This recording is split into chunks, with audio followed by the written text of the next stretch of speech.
आज हम जो है कल की जो मेथड हमने पढ़ी equations reducible to linear equations in two variables, उसी के और क्वेश्चन सॉल्व करेंगे, ठीक है। और ये होने के बाद आज के ही लेक्चर में मतलब एक दो क्वेश्चन उसके करने के बाद इसके बाद एक छोटा सा टॉपिक बचता है, क्योंकि वो होने के बाद सीधा एप्लीकेशन पढ़ेंगे जो आज नहीं होगा, अगले लेक्चर में होगा। और एप्लीकेशन के बाद हमारा चैप्टर खत्म हो जाएगा। मतलब और दो लेक्चर हैं, क्योंकि एप्लीकेशन के क्वेश्चन बहुत सारे हमको करने पड़ेंगे, हर एक क्वेश्चन यूनिक होता है उसमें। तो इस तरीके से आज का, कल का और उसके बाद का और तीन लेक्चर में हमारा पहला चैप्टर जो है इस क्लास 10 का फिनिश हो जाएगा, ठीक है। तो आज हम पढ़ेंगे questions based on equations reducible to linear equations into variables, जो हमारा आखिरी टॉपिक था। हमने एक ही क्वेश्चन क्योंकि कराया था, सिर्फ दो कराया था, है ना। हाँ, और एक दो करेंगे। और फिर एक टॉपिक है छोटा सा जो मैंने बोला, नेचर ऑफ लाइन, ठीक है। कि भैया ये जो लीनियर इक्वेशन होते हैं ये तीन तरीके से देखे जाते हैं, मैंने बोला, ओके। कैसे तीन तरीके से सर? जब आपने साइमल्टेनियसली इन इक्वेशंस को सॉल्व किया तो मैंने बोला था आपको लास्ट लेक्चर में कहीं पे तो एक बार कि यार यहां पे तीन पॉसिबल केसेस बन सकती है, जो तीन तरीके में बोल रहा हूं, है ना। तीन पॉसिबल केसेस बन सकती है। पहली तो यह है कि जब दोनों लाइनें एक दूसरे को इंटरसेक्ट कर रही थी, दो लीनियर इक्वेशन थे ना साइमल्टेनियस, उठा करके अपने ग्राफ पे प्लॉट कर दिए, अरे यस और नो। तो जब वो इक्वेशन को उठा करके मैंने ग्राफ पे प्लॉट किया तो मैंने पाया कि भैया वो दोनों इक्वेशन कहीं ना कहीं पे एक दूसरे को इंटरसेक्ट कर रहे थे। वो दोनों इक्वेशन की लाइन बेसिकली एक दूसरे को इंटरसेक्ट कर रही थी। तो मैं साधारण तौर पर बोल रहा हूं, दोनों इक्वेशन एक दूसरे को इंटरसेक्ट कर रहे थे, और जहां पे इंटरसेक्ट कर रहे थे उस पॉइंट को मैंने उसका सॉल्यूशन बोल दिया। वहां पे वो कॉमन सॉल्यूशन पजेस कर रहे हैं, एक सिंगल सॉल्यूशन पजेस कर रहे हैं। इसके अलावा और दो चीजें हो सकती है, दो केसेस हो सकती है। मैंने बोला इंटरसेक्ट कर रही थी, ये एक केस अभी जो डिस्कस की। दूसरी होती है ये एक बिल्कुल एक दूसरे के ऊपर आ जाए, कोइंसाइड कर जाए। तो सारे ही पॉइंट मतलब दोनों लाइन सेम ही है, दोनों इक्वेशन ही सेम है बेसिकली, तब ये होगा। तब उस केस में उनके इनफाइनाइट सॉल्यूशंस बन जाएंगे, क्योंकि ए लाइन तो इनफाइनाइट चल सकती है दोनों डायरेक्शंस में अपने। तो दोनों के ऊपर कितने ही पॉइंट्स आ सकते हैं, तो कितने उसके इनफाइनाइट सॉल्यूशन बन जाएंगे, इनफाइनाइटली मेनी सॉल्यूशंस। और तीसरी और आखिरी एक और केस बनती है जिसमें होता है दोनों लाइंस पैरेलल आ जाती है। अब यहाँ पे ये हो रहा है भैया कि लाइन अगर पैरेलल है तो वो कितनी ही एक्सटेंड कर दो, वो कभी एक दूसरे को इंटरसेक्ट करेगी नहीं, अरे यस और नो। तो इस केस में वो क्योंकि एक दूसरे को कभी इंटरसेक्ट ही नहीं कर रही है, तो उनका कोई कॉमन सॉल्यूशन, उनके दोनों x की कोई कॉमन वैल्यू ही नहीं है, दोनों y की कोई कॉमन वैल्यू, मतलब उनका कोई सॉल्यूशन ही बनेगा नहीं जब वो पैरेलल होंगे। हाँ, जब इंटरसेक्ट कर रहे होंगे तो एक पॉइंट में, सिंगल पॉइंट में इंटरसेक्ट कर रहे होंगे तो एक सॉल्यूशन बनेगा, वहां पे उनका कॉमन पॉइंट है x का और y की रिस्पेक्ट में। अरे यस और नो, फील हो रहा है साइमल्टेनियस इक्वेशन। जब ओवरलैप हो गई, एकदम कोइंसाइड हो गई, एक के ऊपर एक दोनों लाइन बैठ गई, तब वो एक इक्वेशन ही है जो दो बार अलग तरीके से लिखा जा रहा है, ऐसा बोल सकते हैं। क्योंकि वही इक्वेशन, उसकी खुद की एक लाइन है, दूसरा इक्वेशन भी अगर वही के ऊपर लाइन बनाया, मतलब है तो असल में वो एक ही इक्वेशन ना एक तरीके से, तो उसके इनफाइनाइट सॉल्यूशंस हो सकते हैं, क्योंकि सारे पॉइंट्स दोनों के सारे इक्वेशन, दोनों इक्वेशन के सारे कॉमन सॉल्यूशंस है, इनफाइनाइट कॉमन सॉल्यूशंस है। तो infinitely many solutions, single solution और नो सॉल्यूशन। पैरेलल में नो सॉल्यूशन हो रहा है, कोइंसाइडिंग में इनफाइनाइट सॉल्यूशन हो रहे हैं, और इंटरसेक्टिंग में सिंगल सॉल्यूशन हो रहा है। ऐसे तीन केसेस बनती है। ये तीन केसेस भी हम आज के लेक्चर में पढ़ेंगे, उसके ऊपर कुछ छोटे छोटे सवाल बनते हैं।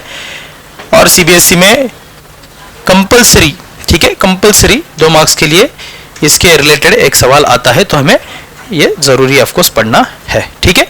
आ रहा है समझ बेटा? Is that clear? तो ये आज हम पढ़ेंगे, ठीक है। So let us solve few more questions of equations reducible to linear equations in two variables. In our last lecture we have already started with this topic and we have taken 2 questions, I guess, right? How many we have taken? 2. Now this is third one.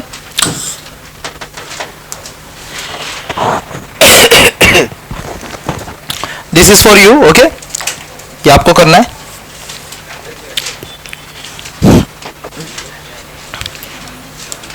(27 upon x minus 2 plus 31 upon y plus 3, okay, everyone start, is equal to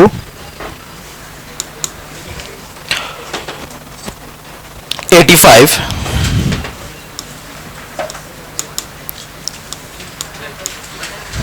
31 upon x minus 2 plus 27 upon y plus 3 is equal to 89. This is what they have given as a question. You already know what you have to do to solve this question. First and very important step, replacement, right? What is the group which is going to be replaced here by m and n? Let's say by m and n, you can take any other variable as well if you want, okay? But जैसे हमने हर बार की तरह ही किया है, so हम क्या करेंगे बेटा? Yes, what is going to be replaced? 1 upon x minus 2. Yes, everyone, other. 1 upon x minus 2 हाँ, by m and 1 upon y plus 3 by n.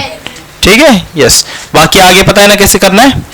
चलो, आई होप आपको याद होगा, भूले नहीं होगे। जल्दी से करो स्टार्ट, देखते हैं कौन सही आंसर निकाल पाता है सबसे पहले। तो मुझे जाके आना होगा, इट विल टेक टाइम, सो शायद मैं आज का लेक्चर ही ना अटेंड कर पाऊँ। सो मैं हिरल के पास देके जा रहा हूँ अपनी ड्यूटी। हिरल आपको नेचर ऑफ लाइन सिखा देगी और ये क्वेश्चन भी करा देगी, ठीक है? ऑलराइट, बस आप सब कोऑपरेट करते हुए अच्छे से हिरल से सीख के रहना। कोई मस्ती या कोई दुर्व्यवहार या फिर किसी तरीके से उसको परेशान नहीं करेगा। ऑल्दो वो परेशानी लेगी भी नहीं, वो बहुत स्वीट है कि इसलिए शायद हो सकता है, इसलिए मैं बोल रहा हूँ। नहीं तो भड़क गई तो फिर सबकी लंका भी लगा सकती है, वो तो है ही फिर, ठीक है?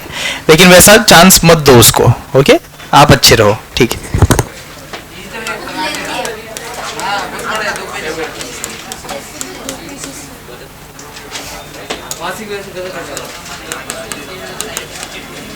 फर्स्ट इक्वेशन मिला, second equation,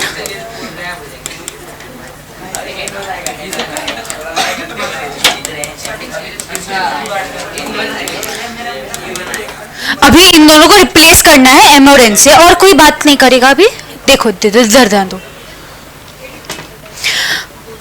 replacing 1 upon x minus 2 by m and 1 upon y plus 3 by n.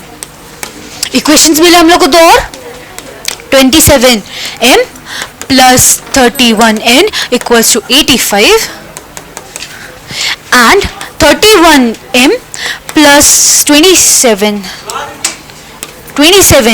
equals to 89 मिले। अब क्या दिख रहा है तुम लोग को कि डिजिट सिर्फ उल्टे हुए, तो हम लोग क्या करेंगे, प्लस और माइनस वाला यूज करेंगे फॉर्मूला। एडिंग बोथ,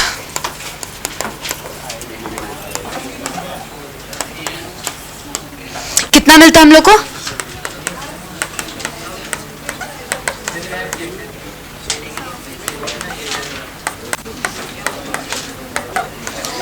इसका आंसर क्या है गाइस? नहीं, उससे पहले का एक प्रोसेस बताना।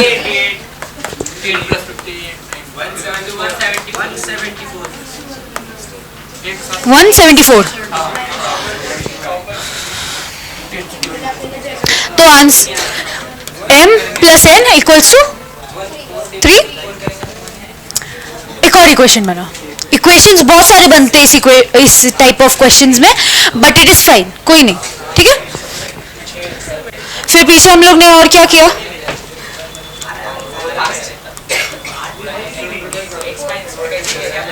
subtracting both the equations.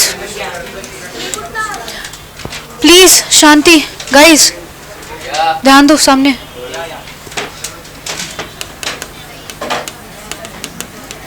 Equations 1, 3 and 4 we get कितना 27n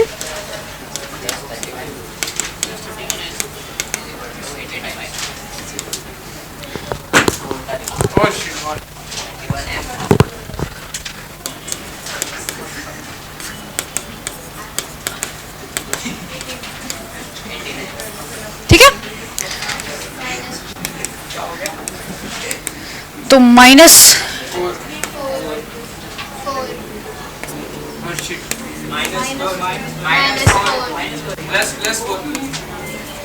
तो 4m minus 4n equals to 4। ये कैसे कि आप समझ आ रहा ना, मल्टीप्लाई कर दिया दोनों साइड्स को -1 से, तो फिर माइनस माइनस कट के इस तरफ माइनस आ गया और इक्वेशन थोड़ी सी बैलेंस दिख रही है, अच्छी दिख रही है।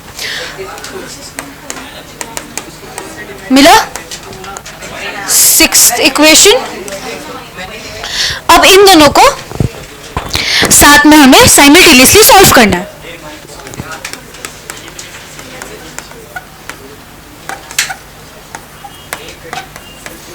साइमल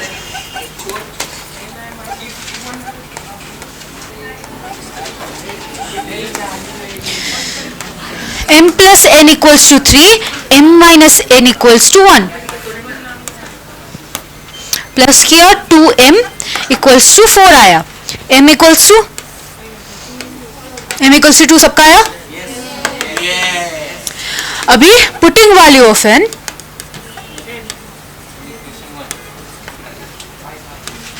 इन इक्वेशन 5। इक्वेशन 5 क्या है? m की वैल्यू n की वैल्यू कितनी आई? सबका आया। अब m और n की वैल्यू हमें पता चल गई, x और y की वैल्यू निकल जाएगी। वी नो दैट अब्दुल वासे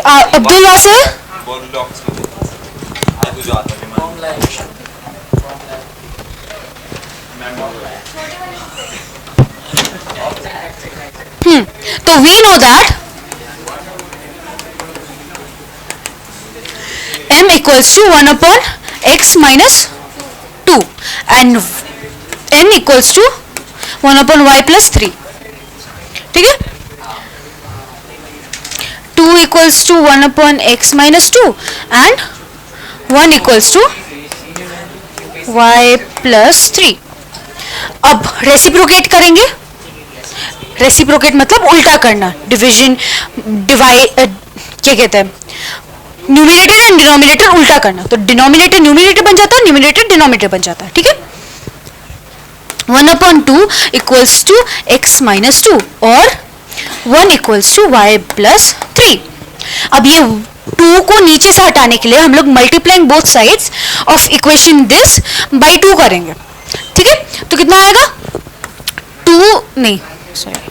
1 equals to 2x minus 4 and ये इसकी y की वैल्यू हम लोग को मिल गई -2, इधर ही रुक गया, बट यहां पर और मिलेगा तो प्लस।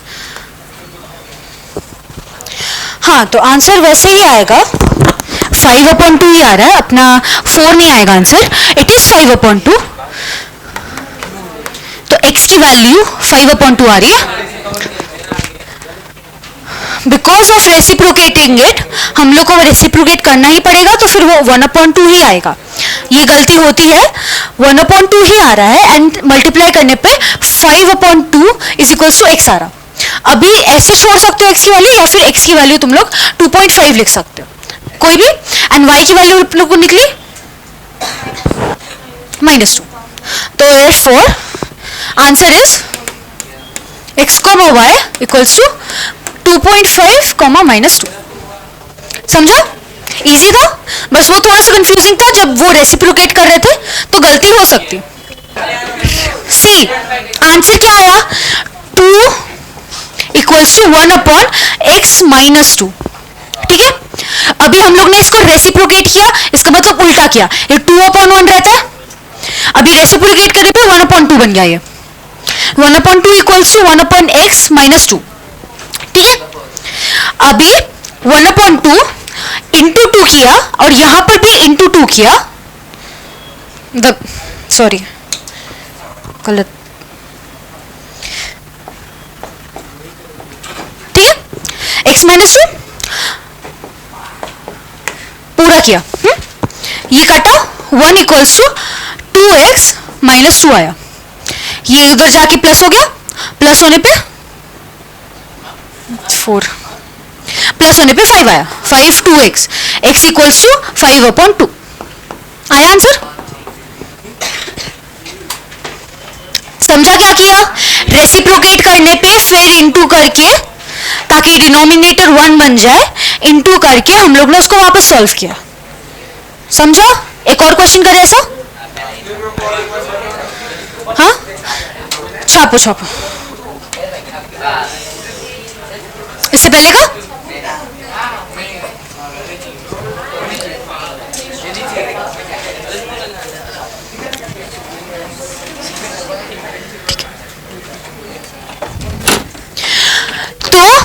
दिस इक्वेशन, ये जो चीज है इतना पार्ट और ये पूरा पार्ट ऐसे करके अपन लोग, ए सुनो एवरीवन, पेन्स डाउन प्लीज, जो जो ट्राई कर रहा है सिर्फ वही उठाएगा। तो 1/2x प्लस 3y को हम लोग ने रिप्लेस किया और 1/3x माइनस 2y को हम लोग ने रिप्लेस किया, ये दोनों को रिप्लेस किया, m और n से हमें कुछ वैल्यू मिली होगी, डिनोमिनेटर में भी कुछ वैल्यू आई होगी। इट इज थोड़ा सा बड़ा lengthy question but it is easy, बस तुम लोग को विजुअलाइज करना आना चाहिए। जैसे यहां पर आराम से कट सकता है, ठीक है, तो इस पार्ट को सॉल्व करने की ज्यादा जरूरत नहीं है। दिस वन, जबकि ये वाला थोड़ा सा मुश्किल लगेगा, तो अपन लोग इसके इक्वेशंस बनाते हैं, इक्वेशंस के बाद सॉल्व तो करना आता है ना, तो वो इक्वेशन सॉल्व करोगे, ठीक है। तो कंसिडर इट m एंड इसको n, ठीक है। तो m/2 प्लस 12/7 इक्वल्स टू 1/7। अभी क्रॉस मल्टीप्लाई करेंगे ताकि डिनोमिनेटर सेम हो हमारा, तो it's like 7m plus 24n/21 equals to 1/7। ये उधर चला जाएगा, सॉरी 14 सॉरी गया, उधर जाके वो 7m plus 24n equals to 1/7 into 14, कटा 2 बचा, we'll get 7m plus 24n equals to 2। एक इक्वेशन ये मिला, दूसरा equation 2m plus n equals to 2। Easy equation कैसे बना दिखाओ, समझ आओ या वापस समझाओ, वापस समझो। तो क्या किया हम लोग ने, रिप्लेस किया, हमें पता है कि क्या रिप्लेस करना है, हमें दिख रहा है, दिस इज, हम लोग इसको इमेजिन कैसे करेंगे, 12/7 इंटू 1/3x माइनस 2y, वैसे इमेजिन करो, तो तुम लोग को समझ आएगा किसको रिप्लेस करना है और वो कैसे लिखाया जाएगा। बिकॉज ये n है इसीलिए वो n यहां पर मल्टीप्लाई हो गया।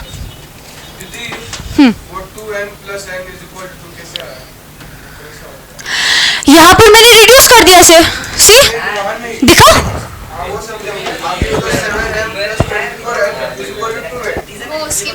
हाँ, तो बिकॉज 1/7 है, यहाँ पर ये 14 आया डिनोमिनेटर में, वहां जाके न्यूमिनेटर में बन गया, यहाँ पर कट हुआ, यहाँ पर 1 आया, यहाँ पर 2 आया, तो 2 इंटू 1 2 होता, 2 आ गया, समझो। तो फिर अगर इक्वेशन को मैंने वैसे विजुअलाइज किया तो हमें समझ आ रहा है, कि कैसे बन रहा है वो इक्वेशन। उसके बाद तो तुम लोग को आता ही है, सिंपल प्लस माइनस करना है, उस तरफ टर्म को लेके जाना है, और फिर सिंप्लीफाई करने के बाद जो भी आंसर आएगा दैट इज योर इक्वेशन. अब इस इक्वेशन को तुम लोग साइमल्टेनियसली कर सकते हो, सब्स्टिट्यूशन से कर सकते हो, और विश. अब कैसे सॉल्व करोगे, कौन सी मेथड से करें, सब्स्टिट्यूशन से. तो n equals to 2 minus 2m. तो अभी इसको डालेंगे हम लोग ऊपर वाले इक्वेशन में, 7m plus 24 into 2 minus 2m equals to 2. तो 7m plus 48 minus 48n equals to 2.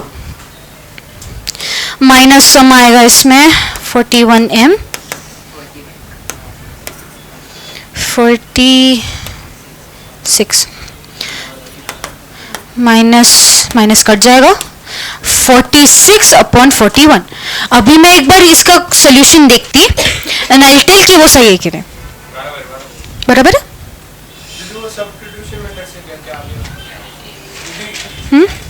आपने आगे सब्स्टिट्यूशन मेथड से किया क्या? हाँ, सब्स्टिट्यूशन मेथड से क्या.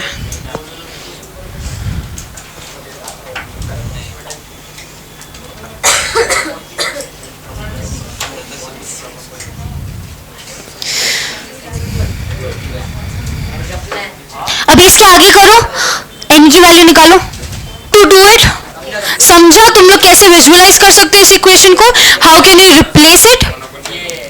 नेक्स्ट टॉपिक में चले या कुछ और क्वेश्चन करना है इसके.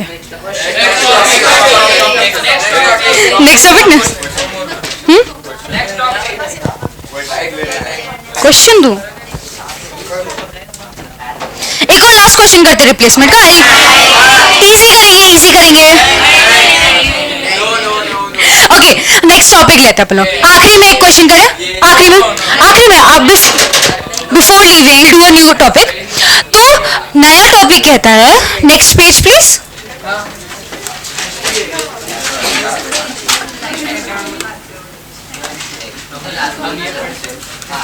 Nature of line.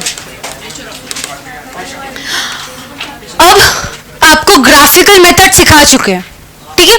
एंड जब कोई दो इक्वेशन के सिर्फ एक सॉल्यूशन होती है तो फिर उनकी लाइंस, मतलब तुम लोग को ग्राफिकल मेथड में जब x और y की वैल्यू मिलती है तो फिर तुम्हें पता रहता है, मान लो ये ग्राफ है, तो फिर ग्राफ में जब भी हम लोग प्लॉट करते हैं तो कुछ ऐसे आते हैं आंसर्स, राइट. तो फिर ये coordinate is the solution of the equations जिसके कारण ये लाइंस बनी है ना. ऐसे इसे कहते हैं नेचर ऑफ लाइन. वो लाइन उस ग्राफ में कैसे बन रही है उसको उसकी नेचर कहा गया. वैसे ही सिमिलरली लाइन ऐसे भी बन सकती है, पैरेलल टू ईच अदर, और कैसे बन सकती है, कोइंसिडेंट, दो बार उसी में, ओवरलैपिंग कोइंसिडेंट. तो फिर इससे ज्यादा कोई वेज है इस लाइन को बनाने के, लाइंस को एक ग्राफ में प्लॉट करने के लिए? नहीं, कोई भी नहीं. सच्ची, यू श्योर? पैरेलल तो बनाया हमने, पढ़ाया है ना. और भी हो सकता है, तुम लोग अपना विजुअलाइज करके देखो, शायद ग्राफ में कुछ और तरीके से लाइंस, दो लाइंस बन सकती हैं. समवन वाला ट्राई, कोई भी जिसको ट्राई करना किसी और तरीके से दो लाइंस को प्लॉट करने की.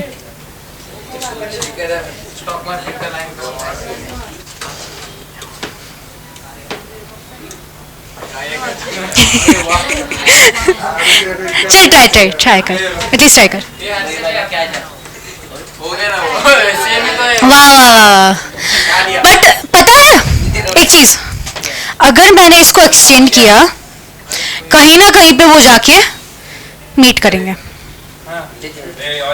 ट्राई करो, जितने ट्राई करने करो. ए क्या बना रहा,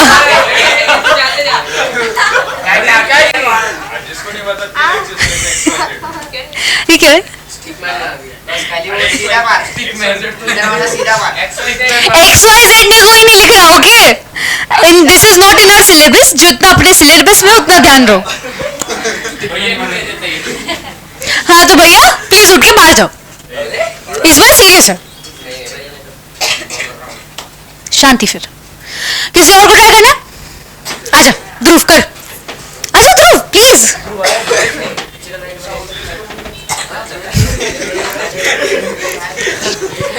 काला कैसे भी तुझे क्या लगता है कि दो इक्वेशंस मतलब इन तीनों कंडीशन के अलावा किसी भी टाइप से दो लाइंस को बनाया जा सकता है क्या? ट्राई कर.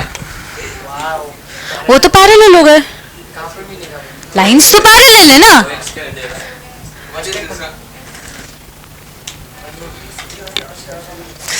सोचो सोचो सोचो, तुम लोग भी सोचो.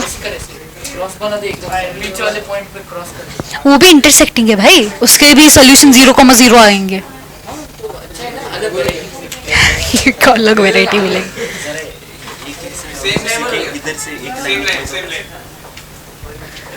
That's not possible. हाँ तो वो कोइंसिडेंट लाइन था.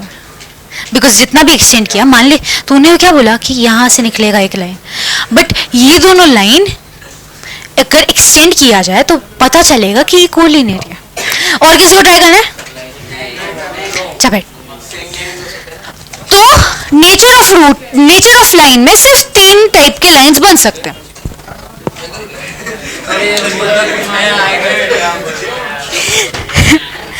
वन इज इंटरसेक्टिंग या फिर इंटरसेक्टिंग, पैरेलल एंड कोइंसिडेंट. ठीक है. अब इनकी कुछ कंडीशंस होती है. हम लोग इक्वेशंस देख के ही पता लगा सकते हैं कि तीनों में से कौन से में सेटिस्फाई करती. अब उसके लिए हमें पढ़ना होता है उसकी क्या चीजें होती है. And we have a table in our, not a table, yes we have a table in our NCERT book, this one, you see, everyone देखा नहीं देखा? चश्मे क्यों लगाए हैं बहन फिर तूने? चलो कोई ना, देख लेना अपनी बुक में. ठीक है. सो सबसे पहले पे लोग पढ़ते इंटरसेक्टिंग लाइंस के बारे में.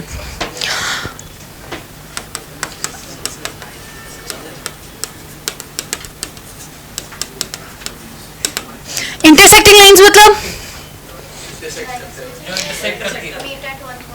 Meet at one point is the correct definition. कोई भी दो लाइंस कभी किसी एक पॉइंट पे मिल रही हो तो उन्हें इंटरसेक्टिंग लाइंस कहा जाता है. अब इंटरसेक्टिंग लाइंस के कितने सॉल्यूशंस होते हैं? मतलब दो लाइन है, दो इक्वेशंस बने होंगे, तो उन दोनों इक्वेशंस के कितने सॉल्यूशंस हो सकते हैं? एक सॉल्यूशन, सिर्फ एक. You sure? ओके, तो सही है. हमेशा इंटरसेक्टिंग लाइंस के ओनली वन सॉल्यूशंस होते हैं.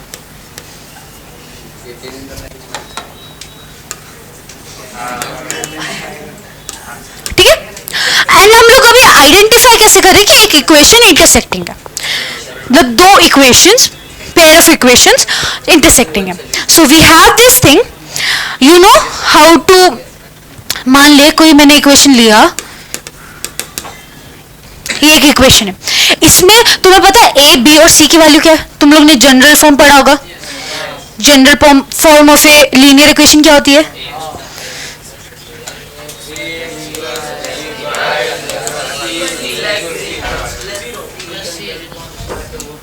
माइनस सी, राइट? या प्लस सी? अब तुम लोग इसमें ए बी और सी की वैल्यू पता है? ए क्या है? बी? सी? सिमिलरली अभी हम लोग को दो के बनाने, तो हम लोग इसको A1, B1, C1 कहेंगे. दूसरा कोई इक्वेशन लिया तो अपन लोग उसका A2, B2 और C2 निकालेंगे. अब इतने इंफॉर्मेशन से मुझे सिर्फ इतने ही इंफॉर्मेशन चाहिए ताकि मैं बता सकूं कि ये इंटरसेक्टिंग लाइन है, पैरेलल लाइंस है या कोइंसिडेंट लाइंस है। तुम लोग के पिछले टेस्ट में भी लास्ट जो ग्राफ वाला क्वेश्चन था, इट वाज कोइंसिडेंट लाइन। सब लोग ने किया था, किन किन का करेक्ट आया था? अब तुम लोग वो ग्राफ प्लॉट करने से पहले ही पहचान सकते थे कि वो इक्वेशन कोइंसिडेंट है कि नहीं या फिर इंटरसेक्टिंग है, कोई भी। इसकी कंडीशन बताती, इसकी कंडीशन कहती है a1 upon b1 is not equal to b1 a1 upon a2 is not equal to b1 upon b2। मतलब a1 upon a2 is not equal to b1 upon b2। अब ये क्या कहना चाहता है कि मान लो दो इक्वेशंस ले लिए मैंने, नॉट इक्वल टू, मैंने इक्वेशन लिए x minus 2y equals to 0 और दूसरा 3x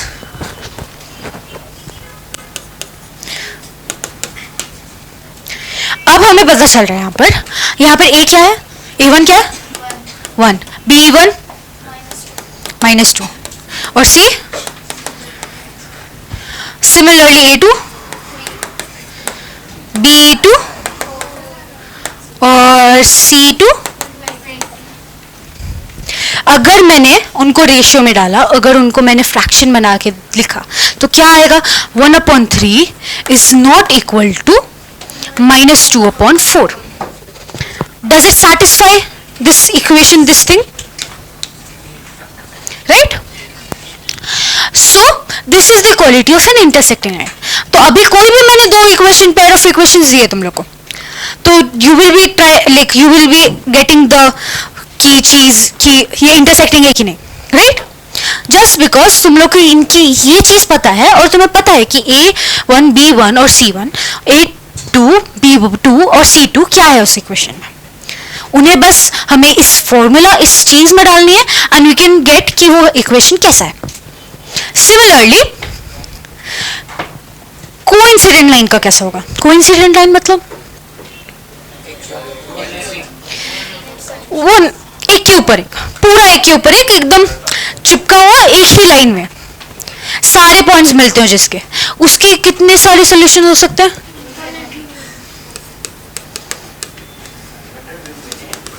कोइंसिडेंट लाइन की स्पेलिंग क्या है?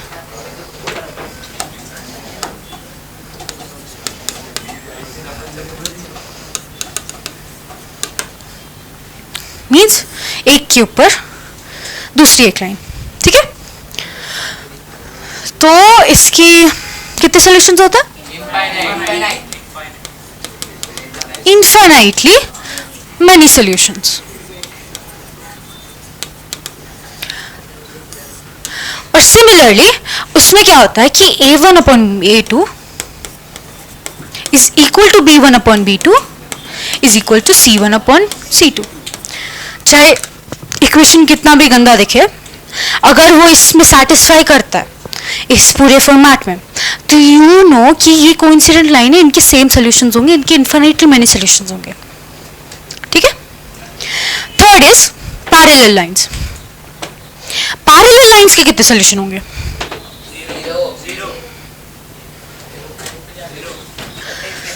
कैसे जीरो?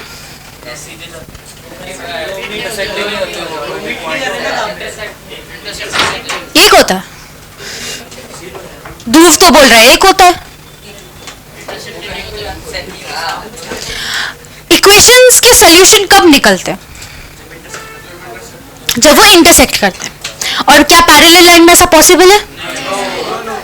पैरेलल लाइन की एक दुख चीज है कि वो कभी मिलते नहीं है बट साथ में चलते हैं, ठीक है? तो इट इज लाइक इसके कभी इंटरसेक्ट होते ही नहीं, कभी मिलते ही नहीं, तो इनके सॉल्यूशन ही नहीं निकलता, हमेशा अलग अलग, हमेशा दो अलग लाइंस है वो, ठीक है? तो इसकी कंडीशन क्या होती है?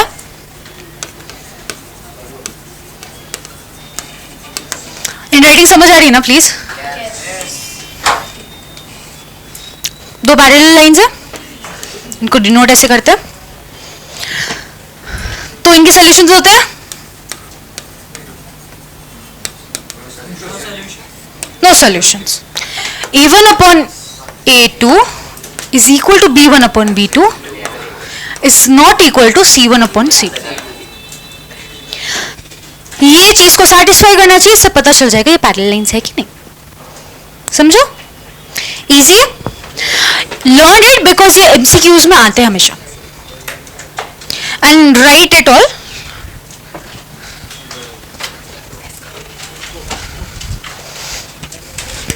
तो समझ आया what is the nature of line. अगर मैंने तुम लोग को कोई भी रैंडम दो इक्वेशंस दे दिया, will you be able to identify कि वो कौन से टाइप के इक्वेशंस है और कितने सॉल्यूशंस होंगे उनके विदाउट सॉल्विंग इट? ग्रेट.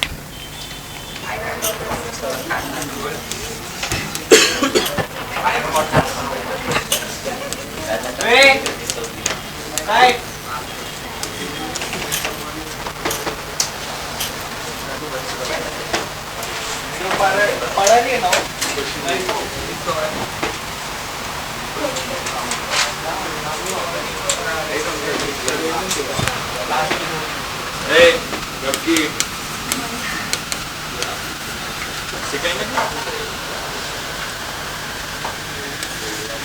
जो भी पढ़ा है ना फिर सामने लिस्ट है और बॉडी काफी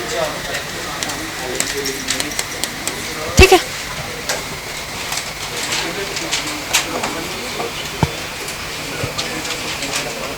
क्या हुआ?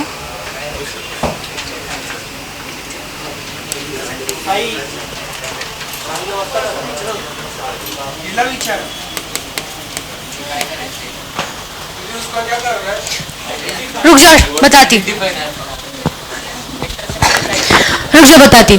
तो नेचर ऑफ लाइन बतानी है, इसमें कौन से टाइप का है.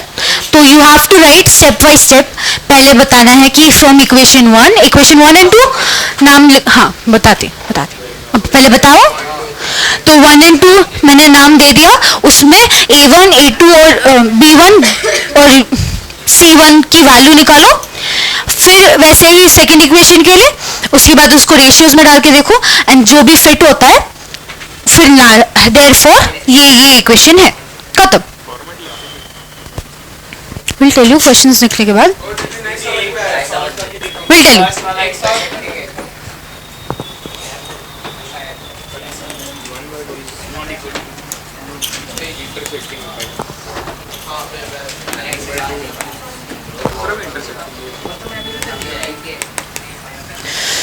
तो मैं फर्स्ट वाला करके दिखाती. फर्स्ट वाले का मोस्ट प्रोबेबली सबने निकाल दिया हो. क्या है?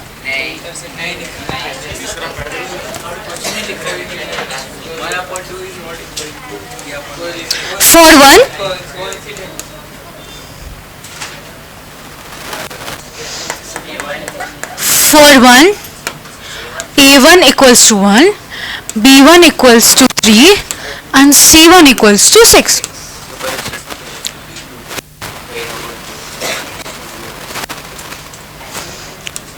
For 2 a2 equals to 2, b2 equals to minus 3 and c2 equals to 12. अब उसको किसी भी टाइप में डाल के देखो. a1 upon a2 equals to 1 upon 2, b1 upon b2 equals to 3 upon minus 3 and c1 upon c2 equals to 6 upon 12. Reduce it जितना हो सकता है. हाँ, तो कहा थे हम लोग कि अब यहां से हम लोग को पता चल रहा है a1 upon a2 is not equal to b1 upon b2. Therefore, the lines are intersecting.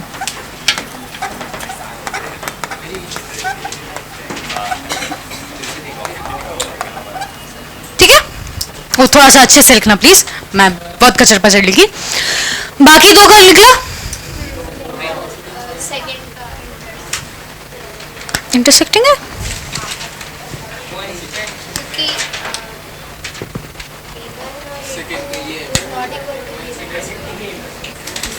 सही.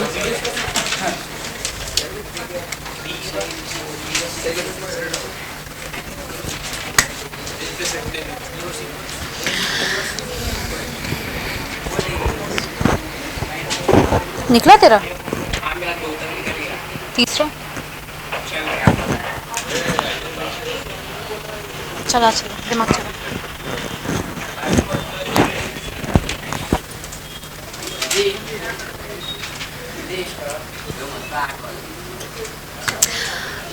मैं सर को कॉल करके बताती आधा घंटा लेक्चर में एक्सटेंड कर रहे बिकॉज 8 बजे बच्चों को जाने की बहुत ज़्यादा चल हो रही। बोलो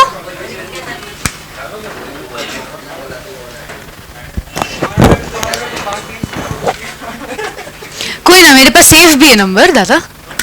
हाँ चार्ज उसका शोएब का। हाँ तो फोन है ना मेरे पास आपके पॉकेट में।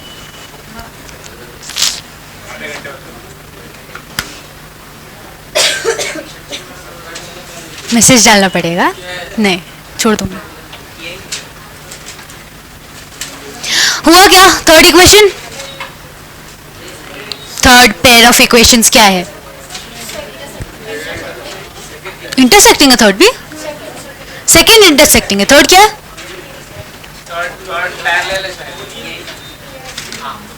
पैरेलल। पैरेलल सच्ची?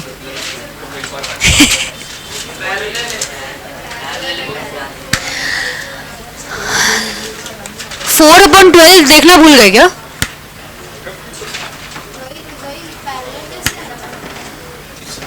पैरेलल नहीं है ये।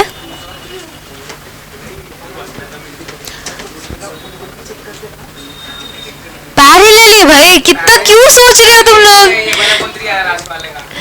क्यों सोच रहे इतना? कंफ्यूज कर रही थी मैं। आया सबका? अब अगर मैं दुनिया के कोई भी दो इक्वेशंस तुम लोग को दे दूं, तुम लोग को पता चलेगा वो लाइन में कैसे बैठेंगे, वो ग्राफ में कैसे दिखेंगे। मोस्टली ऐसा पूरा लिखना नहीं होता तुम लोग को एग्जाम में, इट इज लाइक एमसीक्यू वाला क्वेश्चन। तो स्टिल तुम लोग को ये स्टेप्स याद रहने चाहिए ताकि पता जाए कि हम लोग को क्या करना है और गड़बड़ी ना हो, ठीक है? So is it easy? एकदम इजी, याद रहेंगे। तो इंटरसेक्टिंग लाइन पे क्या कंडीशन होती है? कोइंसिडेंट में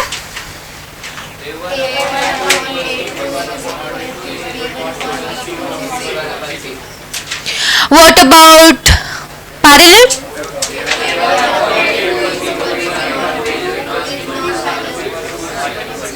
पैरेलल नहीं, नॉट इक्वल टू। किसने पैरेलल बोला? वापस बोले,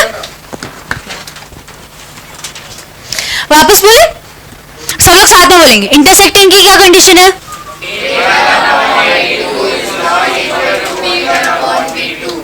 व्हाट अबाउट कोइंसिडेंट?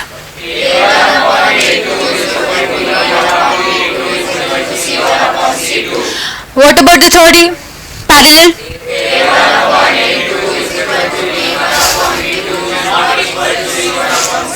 ग्रेट, याद रहेगा। There are few terms, consistent and inconsistent. Consistent मतलब जिनके सॉल्यूशंस आते हैं और इनकंसिस्टेंट मतलब जिनके सॉल्यूशंस नहीं आते। तो कंसिस्टेंट कौन से हुए? जिनके सॉल्यूशंस आते हैं, चाहे कितने भी हो उनके सॉल्यूशंस रहते हैं। तो intersecting or coincident are considered as consistent lines. And what about parallel? Inconsistent? याद रहेगा ये? कोई कंफ्यूज नहीं होगा ना? मैं वापस पूछूं? पैरेलल कंडीशन क्या है?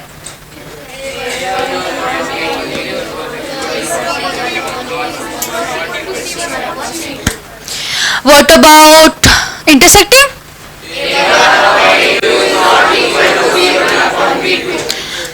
Consistent?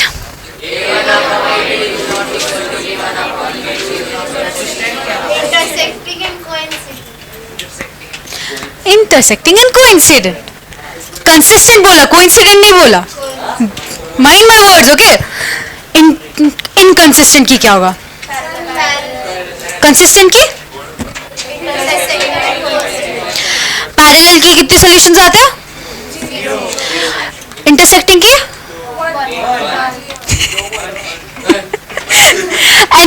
Out coincident? याद रहेगा? कल आके मैं पूछूंगी वापस। चलो तो फिर पैक कर लो अपने बैग्स।